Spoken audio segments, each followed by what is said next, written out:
Teman-teman, ini adalah lokasi tempat diduga menjadi tempat pencurian barang-barang berharga di Sumuran Situs.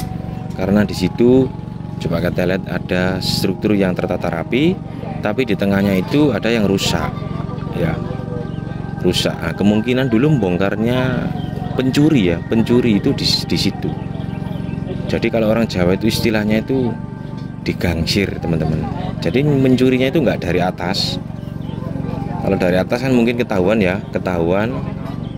tapi ini dari samping. Ini posisinya di sebelah selatan, sisi selatannya situs. Jadi itu sudah rusak, teman-teman. Jadi ini didata oleh teman-teman arkeolog.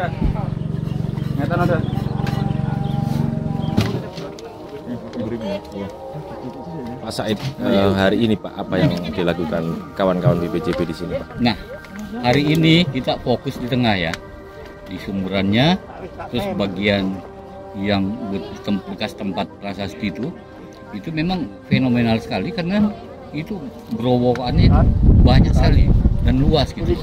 Jadi kami mau mencoba melihat sampai di mana.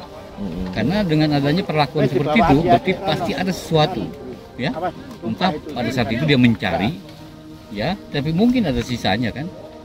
Nah, seperti itu. Terus kita melihat di sumuran itu kan sudah jelas sekali bahwa pernah digansir, ya, pernah digansir ke arah selatan. Itu kita sudah lihat tembusannya. Dan ada dua di pojok sebelah sini juga, yang di utara juga ada. Jadi dulu mereka menggali dari bawah dan juga dari atas. Tapi kita belum menemukan keripihnya. Yang kemarin kan tutupnya tok, ya, tutupnya peripih, wadahnya belum, isinya apa lagi? Mungkin di bawah kan? Itu sudah sampai dasar atau bagaimana, Pak? Sudah sampai dasar.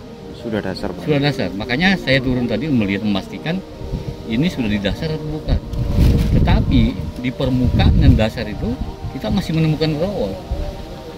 Berarti itu belum dasar tuh, ya. Jadi kita akan lanjutkan seperti itu. Tapi temuan yang menonjol belum ada. Pak, gangsiran itu memang sengaja waktu pembangunan candi atau pengerusakan? Pengerusakan itu, orang mencari harta karun itu loh. Kalau pada saat pembangunan candi nggak ada seperti itu. Karena penempatan yang namanya peripi itu ditempatkan khusus. Punya tempat, punya sumuran, jadi bukan melalui gangsir seperti itu. Berarti yang tembus sampai ke selatan itu memang pengerusakan ya? Ini pengerusakan. Ini sama kayak Watu Wombo itu, Pak, ya? Sama aja. Sama aja yang kita temukan di Watu Pucur, ya kan, di Kelinterjol, semuanya kayak itu. Digangsir, Pak, ya? Iya, digangsir. Pak, apa sudah bisa diidentifikasi, Pak, terkait mungkin adanya lubang di beberapa titik, berapa kali ada upaya ini, Pak, kerusakan atau mungkin penjarahan? Oh, kalau itu kita nggak tahu berapa kali, jangan-jangan bersamaan pada waktu itu kan, ada banyak tempat yang digali, ya kita nggak tahu berapa kalinya, tapi banyak lubangnya, banyak lubangnya dan luas sekali. Penggaliannya hampir setengahnya candi. Masif, Pak, ya? Masif sekali. Jadi hampir setengahnya candi itu dibongkar semua. Jadi kita tidak menemukan struktur yang intak. Nah, itu yang kami mau lihat semuanya. Kenapa seperti itu? Apa yang mereka cari?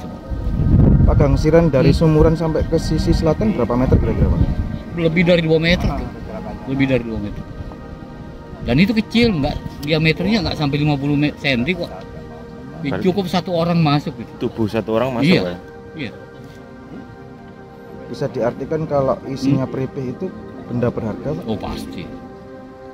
Contohnya Peripih itu pasti benda logam mulia biasanya. Emas gitu, Pak, ya? Ya macam-macam. Ada perak, ada emas, ada perunggunya. Dan di situ biasanya ada mantra-mantra. Ya.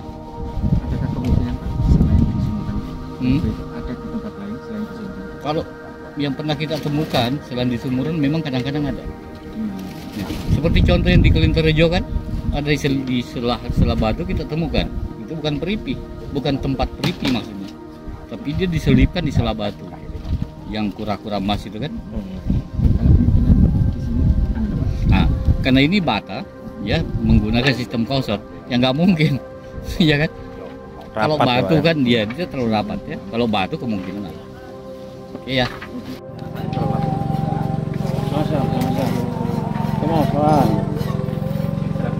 Pak Coba kita lihat lagi, ini dibongkar.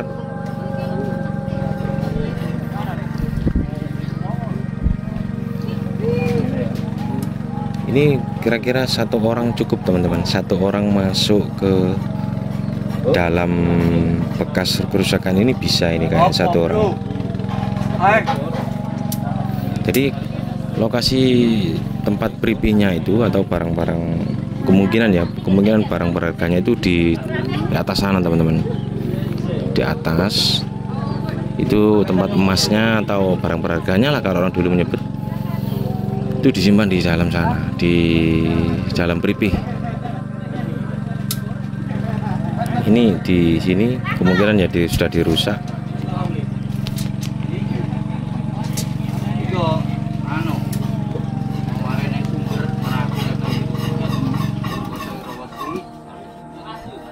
Coba kita ke mana?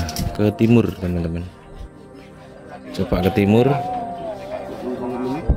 Kita lihat.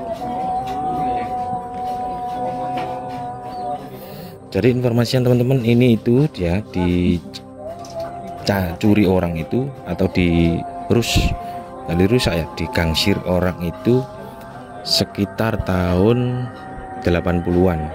Itu informasi dari masyarakat. Tapi untuk pembuktiannya kan juga kita belum tahu ya. Tapi informasinya seperti itu. Lagi nih, tahun 80 sudah dibongkar. Nah kemarin itu prasastinya mungkin ya nggak ditemukan di tempat yang tidak semestinya ya, karena posisinya itu tidur gitu prasastinya.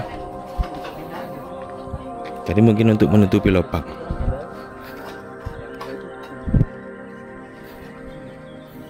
Ya kita coba dengarkan Pak Ismail Lutfi, Pak Ismail Lutfi dan Pak Andi Muhammad Said.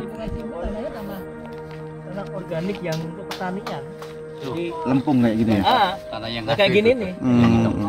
Itu yang asli. Tidak temukan di bawah. Ini Kalau yang ini enggak aneh nih. Jadi kita penasaran pengen tahu ini apa sebenarnya. Saya rasa mungkin cuma Mbah Mi yang bisa jawab. Ada tuh dia. Ini Pak, Ada. nggak kelihatan tak Pak? Pasti ngerekam lagi dia tuh. Saya merokok kok.